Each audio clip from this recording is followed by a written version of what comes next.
The Osgoode Township Museum acknowledges that our museum, located in Vernon, Ontario, just south of Ottawa, is on the traditional unceded ancestral land of the Algonquin Anishinaabe people.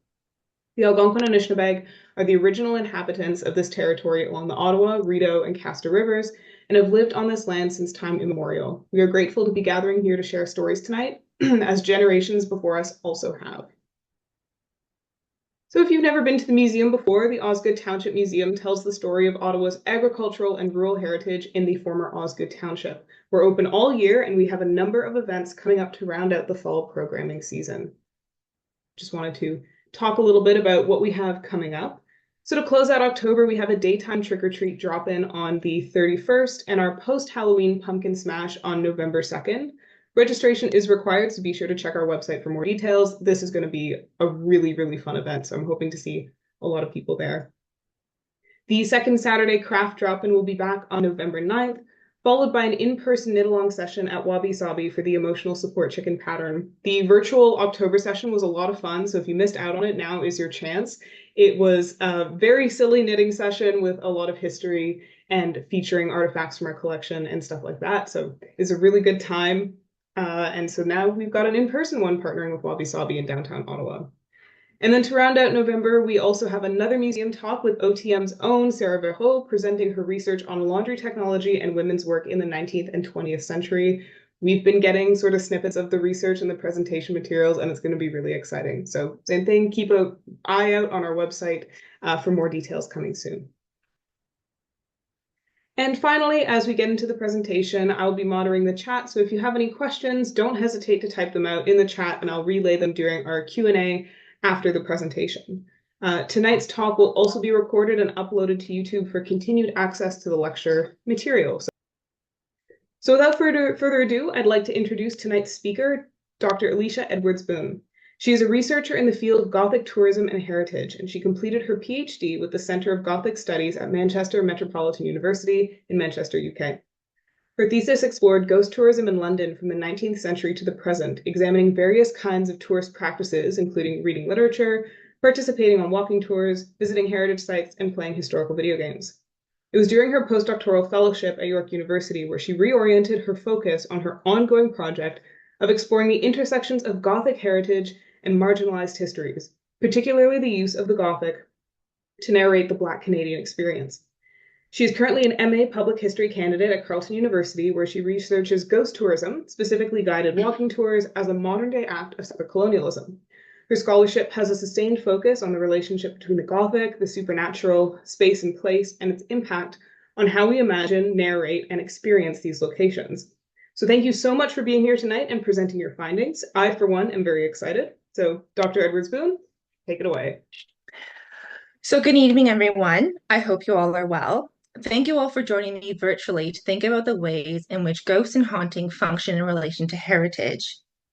This work is an extension of my PhD dissertation, where, as mentioned in the introduction, I explore different forms of ghost tourism in London from the 19th century to the present day.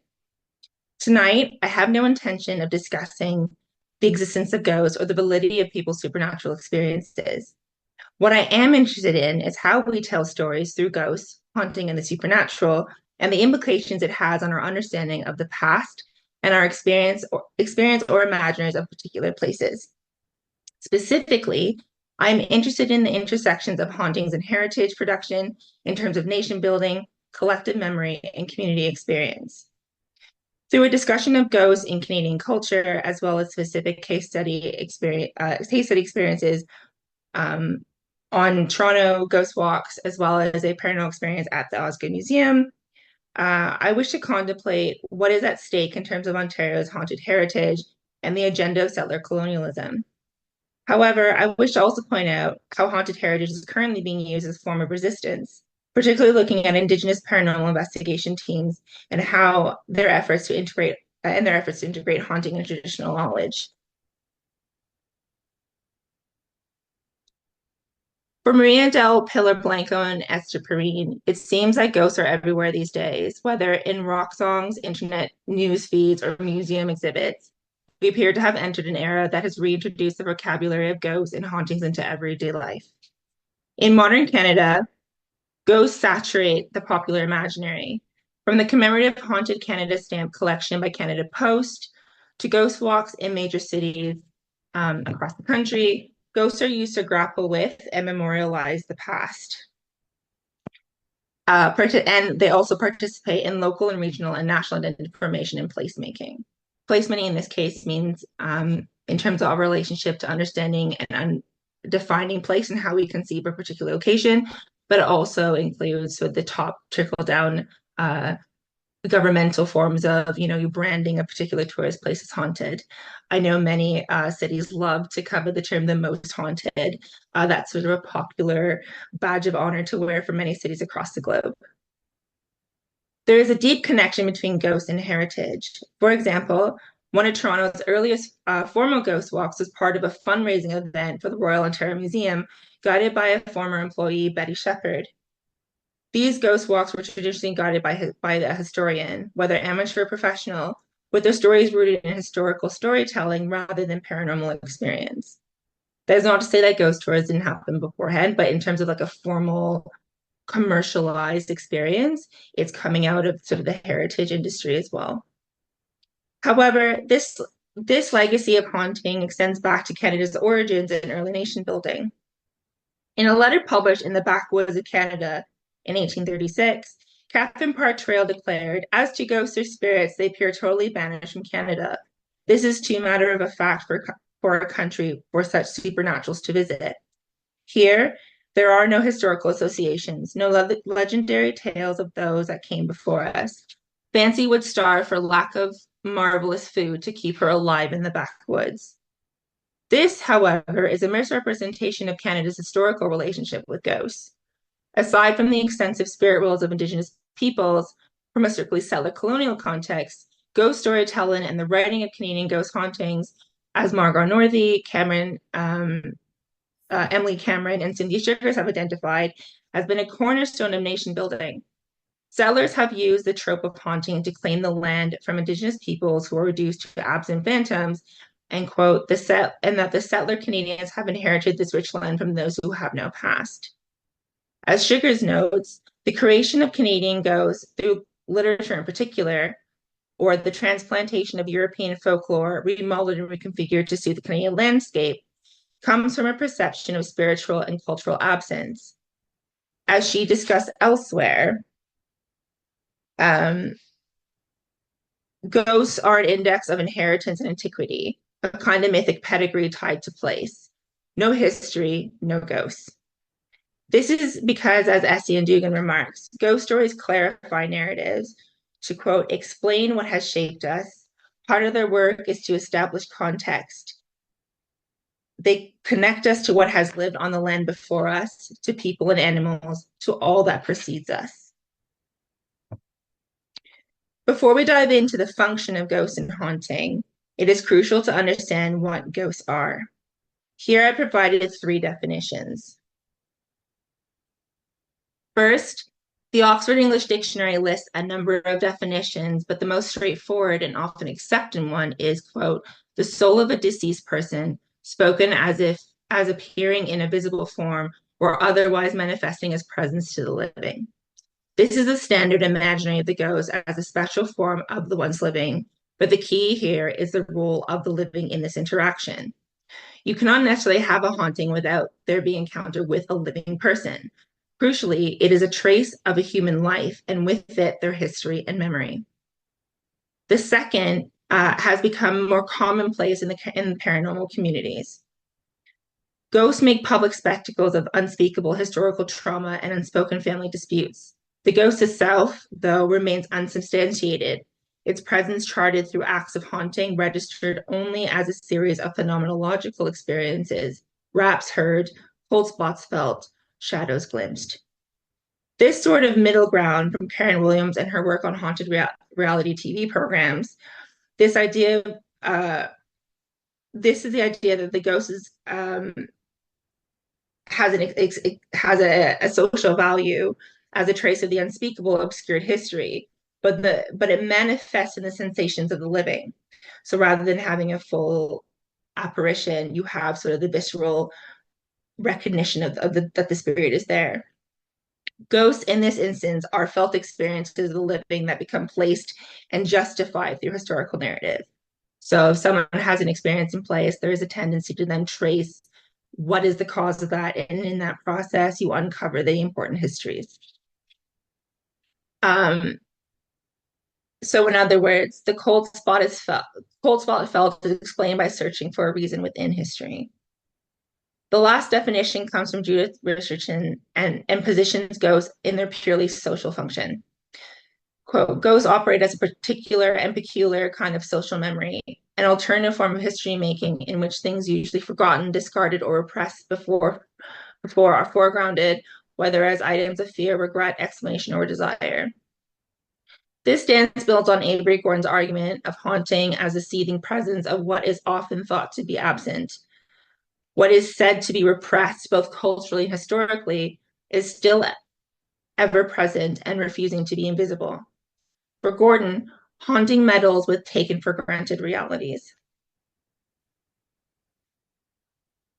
The ghost as a social form is my primary focus of today.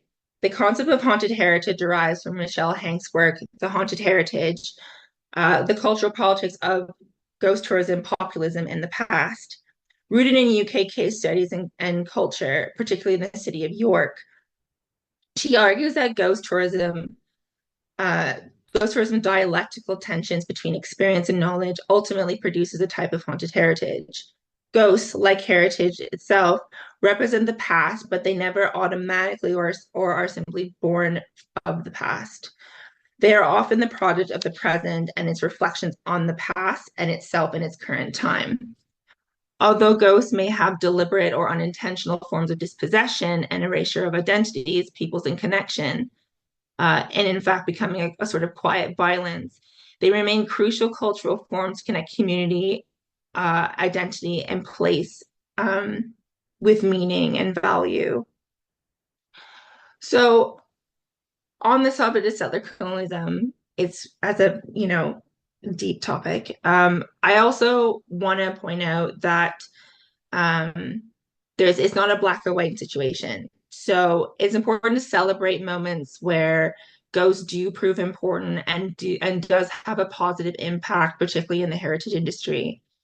I don't want to present haunted heritage as an explicitly evil or negative experience, but I invite us to consider that what is at stake or how our cultural tutelage and relationship to the idea of ghosts can perpetuate settler colonialism. Now, keep in mind that a lot of the academic writings on ghosts come out of Europe or the States in some cases when they're looking at particularly like Tia Miles and talks about ghosts and slavery. But they're using the sort of discourse is very much rooted in a sort of English European model of ghosts. And that's why I have an interest in this area, is because taking that model and putting it into a settler colonial context sort of shows the problems. But I did have the pleasure of attending a ghost hunt at Osgoode Museum on the 12th of October. It was a wonderful experience, and it's something that I hope they definitely do again. There, the staff who were present embarked on an intimate encounter with their collection and the spirits who remain attached to the objects. For Andrew Hines, author of Haunted Museums and Galleries of Canada, quote, all museums are a treasure, but he explicitly states that he likes smaller and regional and community museums the most because of the personal stories which they tell. As a quiet observer of the investigation, ghosts provided a connection with the objects and a way for the staff to communicate the stories of the people to which the items belong to.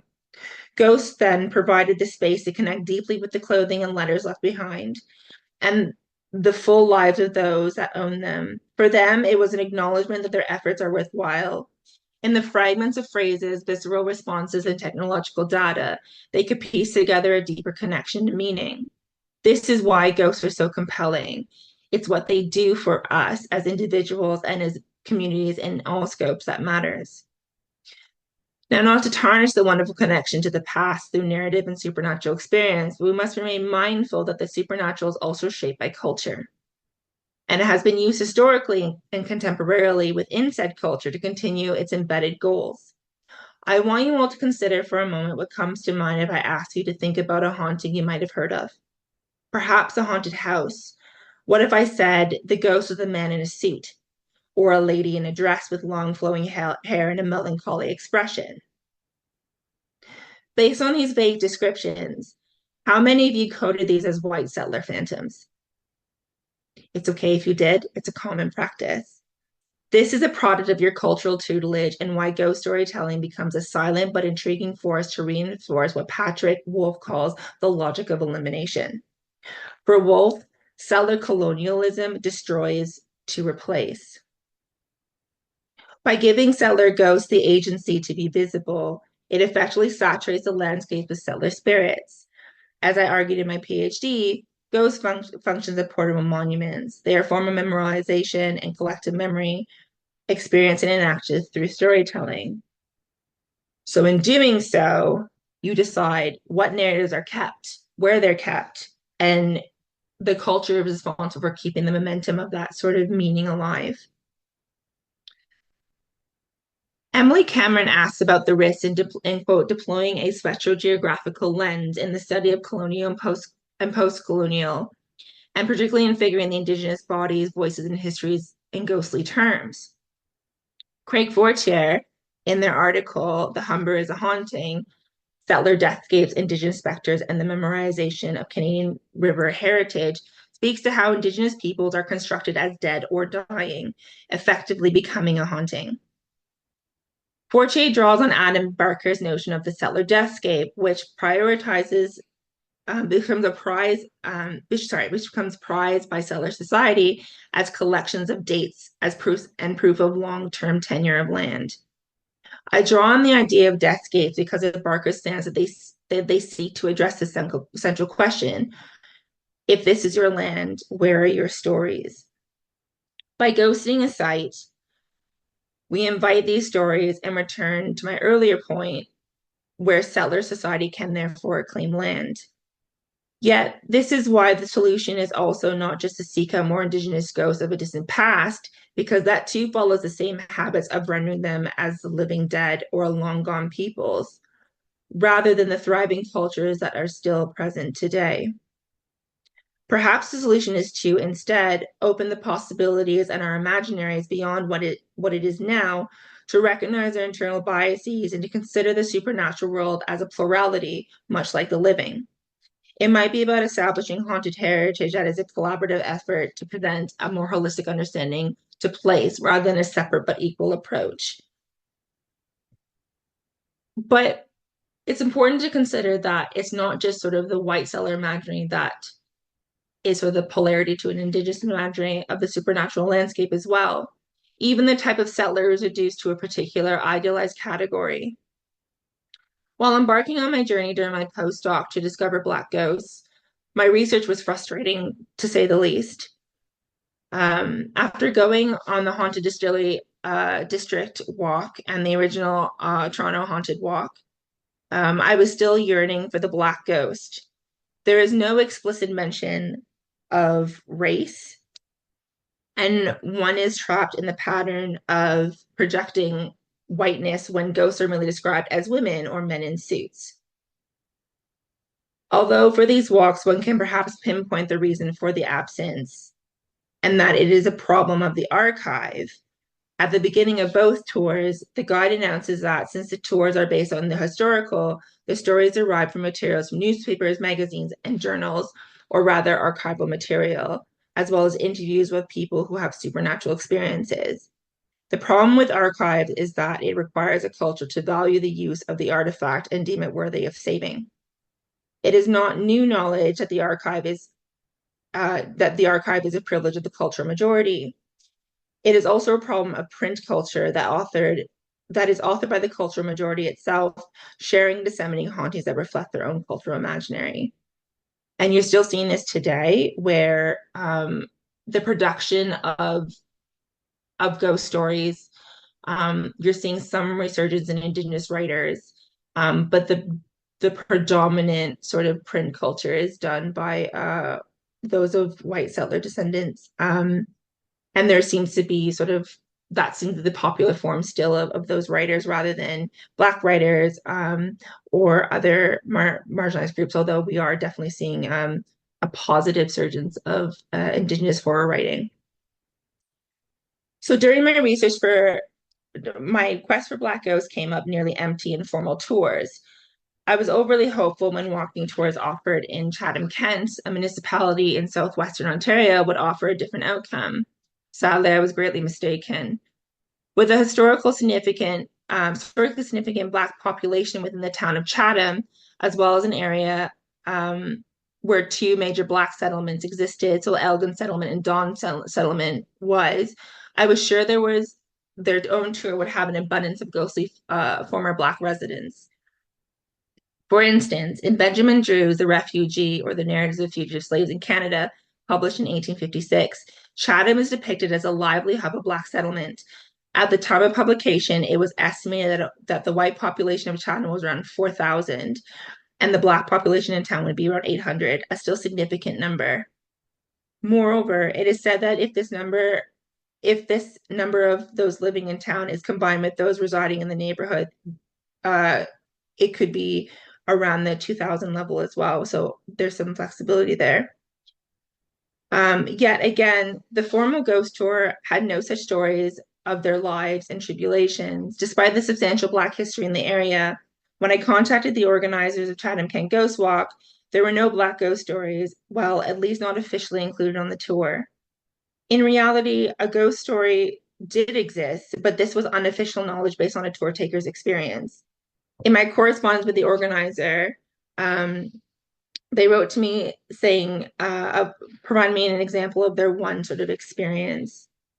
I have received some stories that came from a sensitive means those who are inclined to understand and connect with the supernatural, whom I met on one of our ghost walks that suggested African Canadian ghosts in the form of slaves who escaped from the South during the Civil War. It was entirely consistent with the large population of Blacks living here during those times. This young woman had seen spirits since she was a child, and her information fit with what had previously been reported about a certain house. Whether or not the experience of the supernatural was legitimate, this individual who relayed the stories is not only as sensitive to a felt experience of the supernatural, but to the invisible and omitted histories of Black settlement in that town. In essence, they're sensitive to a history that is rarely present yet simultaneously absent, Black heritage itself as a sort of spectral presence. The stories directly connect not only to a particular house and therefore familial history, but the larger history of Black migration and settlement in the area. In the moment of sharing the story, the tour taker is participating in developing a supernatural historical narrative that a place that disrupts and resists the overtly white narrative of place told on the tour and inserts a Black presence that directly connects to an authentic experience and a history of the town. Although there is an inherent whiteness to ghost tourism, what is important is the interjections, paraphrasing, and sort of supernatural fan fiction, to use the words of my colleague Susan Ingram, that is allowed in ghost tourism. In a discussion with ghost tourism scholar Glenn Gentry, Tia Miles acknowledges the dynamic nature of ghost tourism. It is not necessarily a passive absorption of narrative, but could become an exchange of knowledge. For, as she writes, quote, tourists could influence the trajectory of a tour, share their own stories of hauntings, and even find those stories incorporated into their tour guide's future narrative scripts. Using the supernatural and their particular Gothic experience, one could argue, the tour taker created historical narrative, a potted history of Chatham Kent through a personal experience of haunting. These personal experiences of ghosts are responsible for the rise in Black hauntings in the region. Although there is an absence presence of Black ghosts in the status quo, it is the desire to have an intimate connection with the supernatural that leads to a deeper connection to Black history. This is also seen at Buxton National Historic Site as well, as sort of a side note, whereby someone did contact the site to have been like to do very similar to what happened in Osgoode, to do a supernatural or paranormal investigation to connect with the potential spirits that are haunt there, as well as when they're in the cemetery portion, often tour takers go and they want to look for ghosts and talk to spirits and find orbs and stuff. So we're seeing this, I would argue, a very grassroots approach to marginalize haunted heritage versus this sort of top-down approach where they're coded into the tour and part of the established sort of haunted heritage formally given through the heritage industry. This is not nothing new. Uh, Often in haunted heritage, you see these things as more of a grassroots amateur movement that then become popular, codified, or then again, like mentioned, put into the actual scripts themselves. Um, Aside from the Black history, I do want to take the time to explore haunted heritage as a form of resistance, particularly by the indigenous populations, to combat and reclaim connection to place, community, and histories.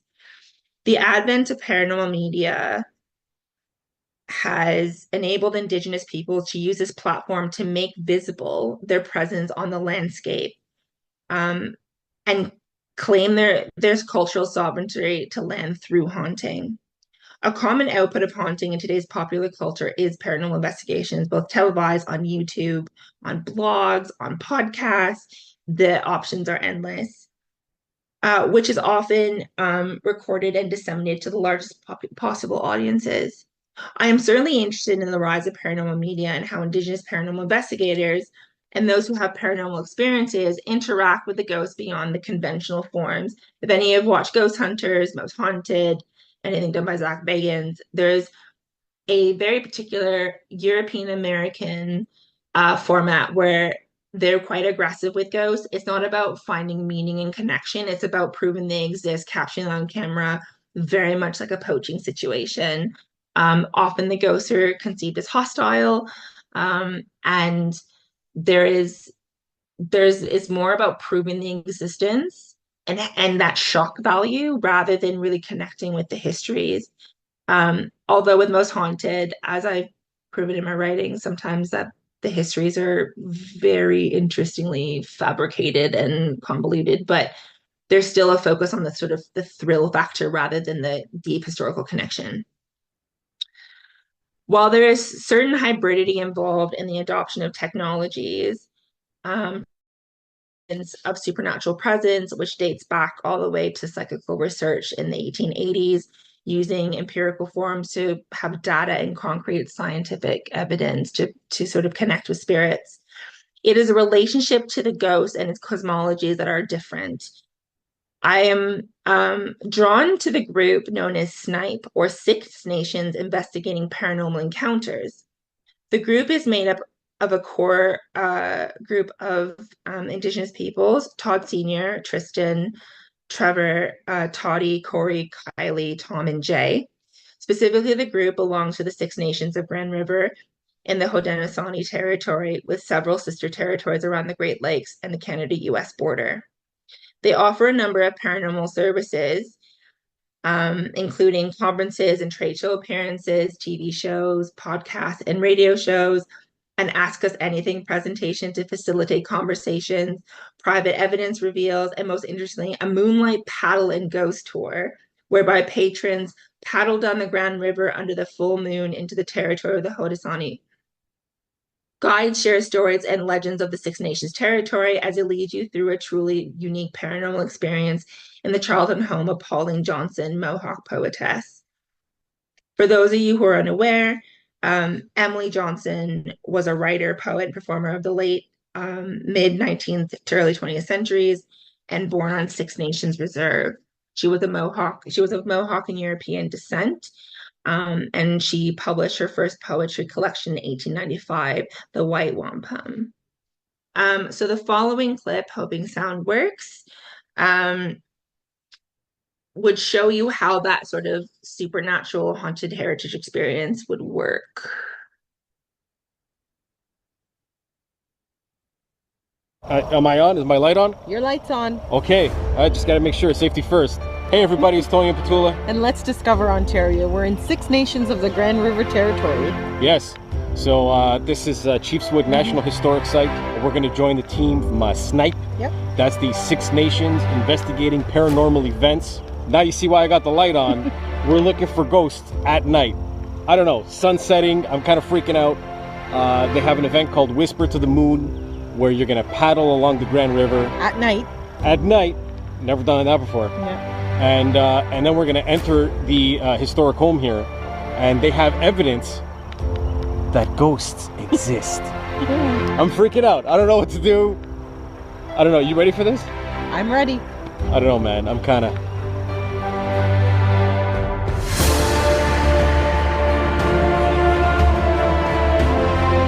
I got Todd here from Snipe.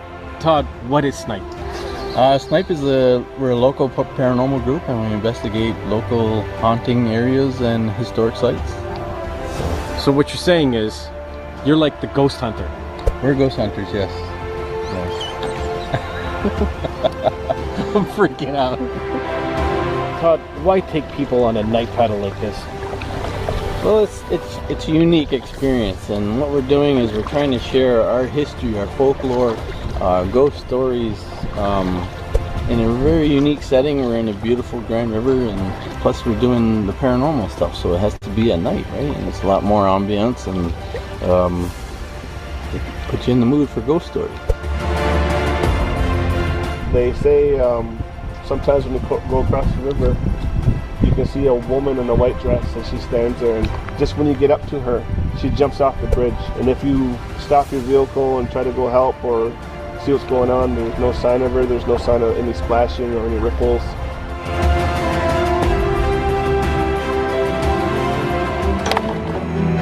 We're done with the paddle. We're now approaching the historic home of Pauline Johnson. Yep. And apparently they have evidence to show us that ghosts are real.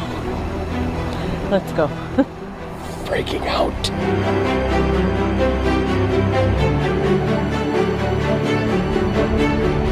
This portion of the evening is it's EVP, so that's going to be audio clips. We're going to show you movie clips of evidence that we found in various places. For the past 3 years, there's been this clip. I call it the clip that kind of made me a believer, because I was very skeptical before this clip, and I've shown it many times to many people. And tonight is the first time that skimming through the clip, that we actually see a face, like it's clear as day.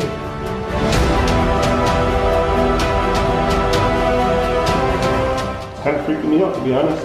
How many times have we watched this, Todd? We've never seen this frame.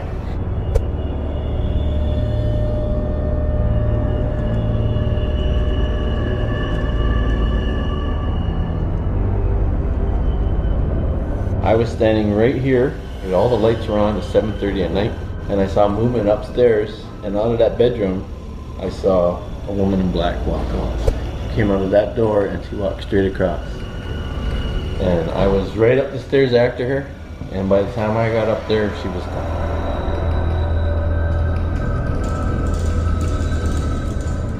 This was the boys' room. You gotta see the doll.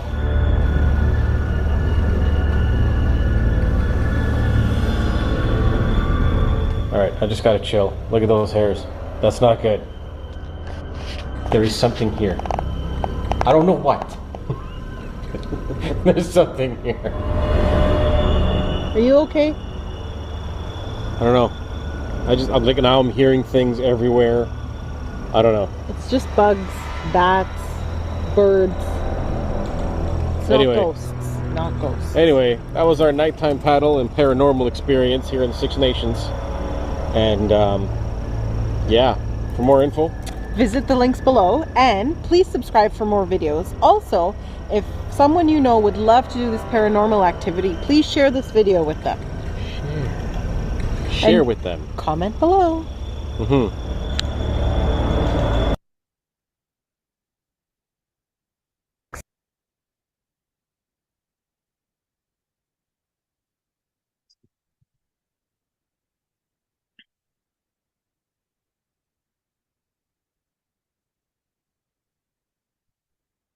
I'm just gonna get back. There we go. Right. As you can see, the participants engage in cultural practice and connect with the place by moving through the landscape, engaging in an interesting form of moving storytelling or ambulatory storytelling. The tour combines the more traditional form of connection to land with the more modern Western forms, using that term loosely, a paranormal investigation once they reach the poetess's house. Here it is about engaging with the supernatural directly through empirical methods of technology. This follows with their mission statement, quote, to investigate the paranormal using a good mind with respect and kindness being paramount, to share our findings and experiences openly and honestly, and aspire Indigenous peoples of all ages to be proud of their people's unique worldviews. This is a form of cultural reconnection to the land, to the past, and to traditional beliefs and ways of knowledge sharing. However, Indigenous peoples are not static and find innovative ways to thrive and continue using what tools they have access to navigate the spirit world. Hence why we're seeing more and more integrate both the sort of more now standard forms of technology-based paranormal investigation with the sort of storytelling or spiritual connection. This is also being, you're seeing a rise of this in the States as well.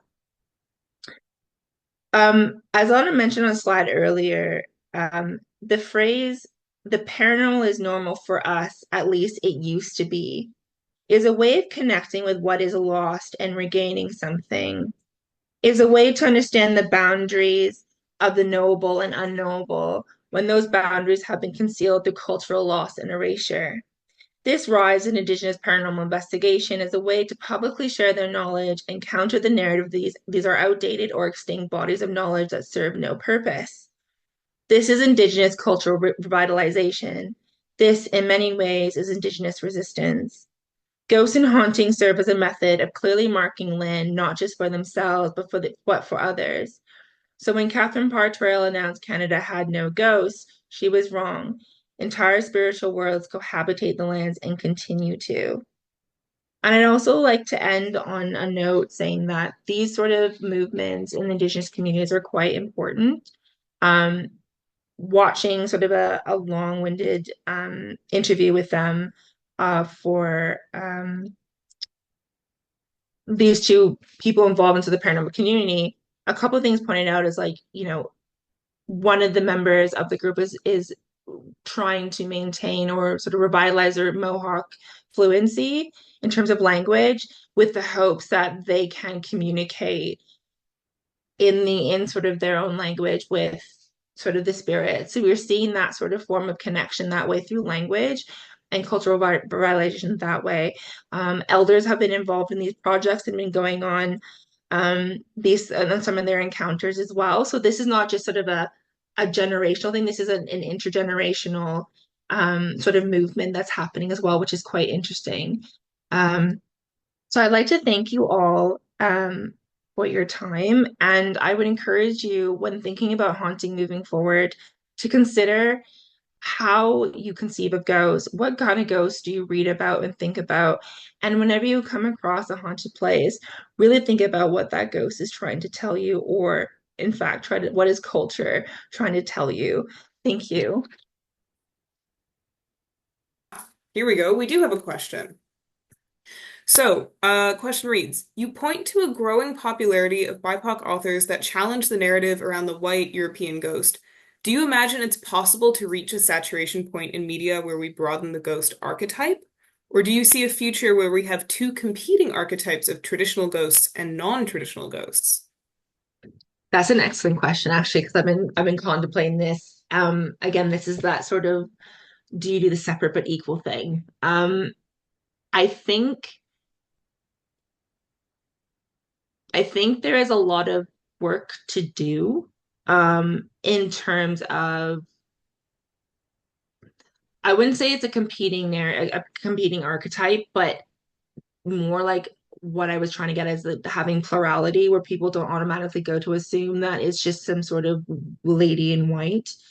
That I think is happening more. I think with the more cultural saturation, I think it helps because ghosts change throughout time, how we conceive them, how we acknowledge them, even the sort of eras of which, the pockets of time in which they exist in. So, for example, there was a period of time where there was lots of Roman ghosts, or there was lots of Restoration ghosts, or there was lots of Victorian ghosts in different parts of the world. And I think we can move past that. I know there was a movement in the 20th century, and a lot of the writing to sort of imagine ghosts, it could be a 1970s ghost wearing bell bottoms and just rollerblading down the street. That it doesn't always have to be some sort of moaning woman in a tower, or some sort of, very desolate pioneer that's being terrorized with some sort of witch poltergeist, right? So I think there is potential. I think there has to be a flexibility in the mindset of the readers, and like also it needs to become like the popular media needs to have outlets for them. So I think and actually this is the benefit of the modern age right now, that the internet is great and podcasting is great, and not having to be beholden to publication agencies where if it's not what is deemed profitable, they won't publish it, where you can use platforms like YouTube, you can use platforms like Instagram, and everything else that is available. So I think there's a potential. I think there'll be sort of an enmeshment where these things can be understood as this is what will populate in general. But I know there's also reluctance for certain BIPOC groups to write. Like I know there's a rise of speculative fiction, but at the same time, there's different needs of communities. Like, does the Black community necessarily want to write about horror and terror and Black death and to the Afro-pessimism sort of route, or do they want to write about futurism? I mean, Nala Hawkinson does a really good job, for example, in integrating West Indian myth with sort of and folklore into sort of the Canadian landscape as well. So we are seeing those sort of movements and showing cultural hybridity. And I think that is where that's I think the direction. We're going to look at more cultural hybridity moving forward, which I think is going to be crucial because we need to move away from the settler ghost has a place, but it doesn't have to be the end all be all. Mm-hmm. Yeah, we have another question here. In the Smite clip, the participants were asked to trust the presenters, that they had seen something on past visits.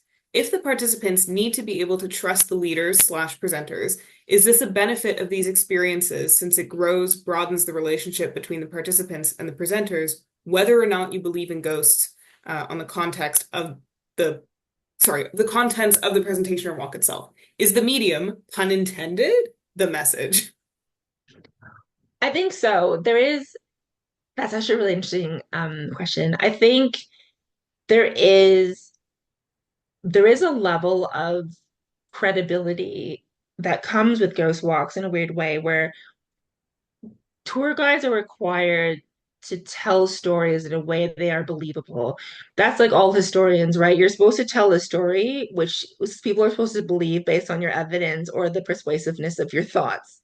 Mm-hmm. And I think that that's part of the thrill. And I know I have been on tours myself and seen supernatural experiences where like people do have a visceral response to the stories told, even if they go in there complete skeptics. They might feel a shot of cold air and it aligns with the story, and then they have an affective response to that. Mm-hmm. So I think that is key. And I also think that that plays into the types of stories we tell and who gets to tell them. Again, that's why I don't think the solution is to just sort of plop Indigenous stories into ghost walk sort of haphazardly to just, meet a quota. I think there's the power in itself of like, the medium is the message, that there's the power in the storytelling that comes with it. And I think that is crucial. Yeah, I hope I answered your question. It's quite a loaded one because there is a relation between sort of the tour taker and the tour guide and building that sort of trust, and also just but there's also a willingness of wanting to be engaged in the narrative. It's no different if one reads a novel, one can sort of suspend their disbelief and sort of immerse himself in the world. walking tools are essentially world building strategies where you are building a new relationship to the physical environment as you occupy it. So rather than read things at a distance and you can imagine them in your mind, you're actually immersed in place. So there's something quite profound about hearing a story, looking at the spot, being in that environment. It's dark, it's cold often, or like it's warm, it's breezy, it's stormy. I've been on so many ghost walks where there's just so much rain and despair. And there's like, it captures your attention differently than just sort of reading something or hearing something and then thinking about the place. But that's all in, there's a theatricality to it as well. It's very performative, which is quite interesting. I think the connection is place to place is also fascinating from your observations of the paranormal investigation at the museum. I mean, how when we go to work every day where our offices are in the collection space, we see those things. So we're going to connect with it very differently because it's the stuff that we're familiar with versus if one of us were to go on a paranormal investigation at a different museum that we've never been to, that's going to change, I feel like, the nature of the relationship between us as participants and then the leaders of the investigation. 100%. I think also like it changes because it changes the relationship with the content, right? So I know at the museum, it was sort of, these were things that were set out of order and displaced, but then you would make a connection to things you've read, things you've seen, things in your collection. Mhm. And that is what builds the story, which is essentially a lot of what heritage work is like taking these fragments and somehow piecing them together to tell a story of place or of people or human experience in a particular location. So I concur with Michelle Hanks that, ghost tourism and sort of even just supernatural experience and ghostly encounters in a heritage sort of setting is another version of a heritage project. It does the same sort of work. It's just a different form of presentation. It's not a display case with objects with, panels and tags. It is just moments and things that then you piece together to tell a story. So three vases together can tell a story, names, random words, and sort of a connection to an object. It can equally do the same. Mm-hmm. Yeah. No more questions in the chat, but just a couple comments. That was an excellent talk, Alicia. Thank you. I'm also having technical issues, but I hope you can see this. Your research is fascinating. And in response to the first question, great answer. I'm eager to see some fresh interpretations enter more mainstream media. Thank you very much.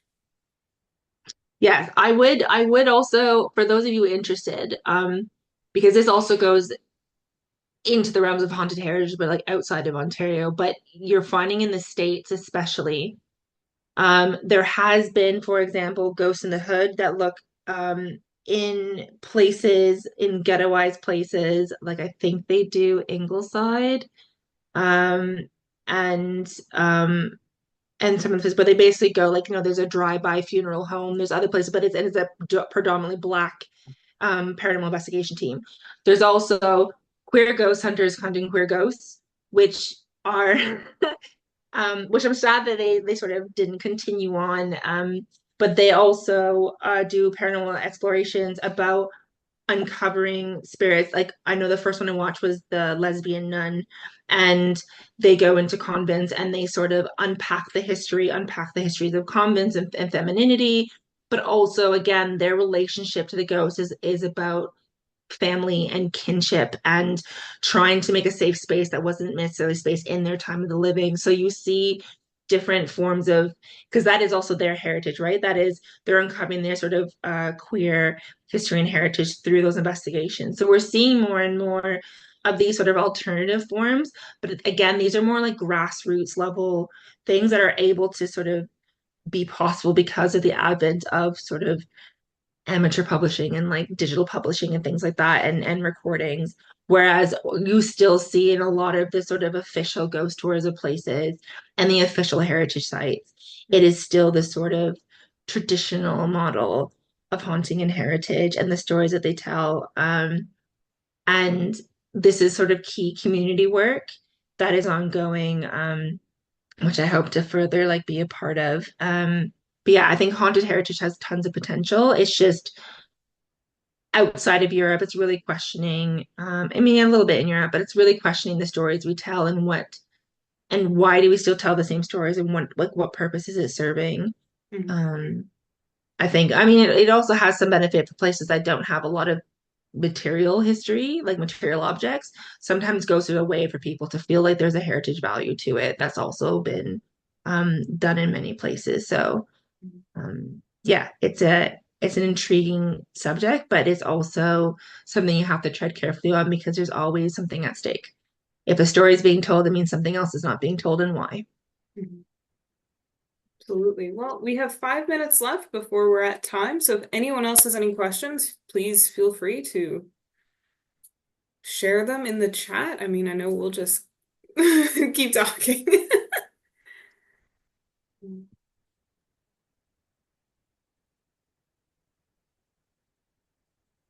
Just want to make sure I don't. If any of you are also interested, I can leave my contact email, or like I can give permission for Holly to distribute my contact email if in case you have any questions about supernatural research or anything I do. I'm glad to talk about it. I love to talk shop. Um, and yeah, or if you've uncovered, an interesting form of paranormal media or a different sort of grassroots movement in terms of haunting or haunted heritage, would love to hear about it because I'm trying to expand my scope to see how things are done across the country, particularly to give sort of visibility to these efforts because I think they stay within communities as protected community knowledge sometimes, and I think I want to try to make sure that they can have uh, a platform if they want to sort of get exposure. Yeah, I'd be happy to send a follow-up to everyone who registered to share your contact info because absolutely. I mean, I'm sure people will think about some of the materials and then come up with questions. Yeah, Oh, I should have asked that in the moment, but absolutely. yeah, I mean, I've worked at a number of historic sites and, every site has their ghost, right? That's tied to the major historical event or whatever. I mean, my experiences are largely related to like military forts, so of course there's going to be ghosts there, right? Um, or that's the belief that we assume that of course there's going to be ghosts there, just because of the nature of the history of the site. So very interesting. And next time I go to a historic site and I sleep over, I'm going to be very rational and not think I'm being haunted in the middle of the night. Well, if you are, I'm sure they're friendly. Most of them are fine. Yes, well, as long as they let me sleep, we're on good terms. It's interesting with military history sites because it's what battles they decide to commemorate through ghosts. I always find intriguing. Like it's always like the big one. It's never like small ones or just like sometimes you do have ghosts. They're just like, oh, they peel potatoes and that's what they do for eternity.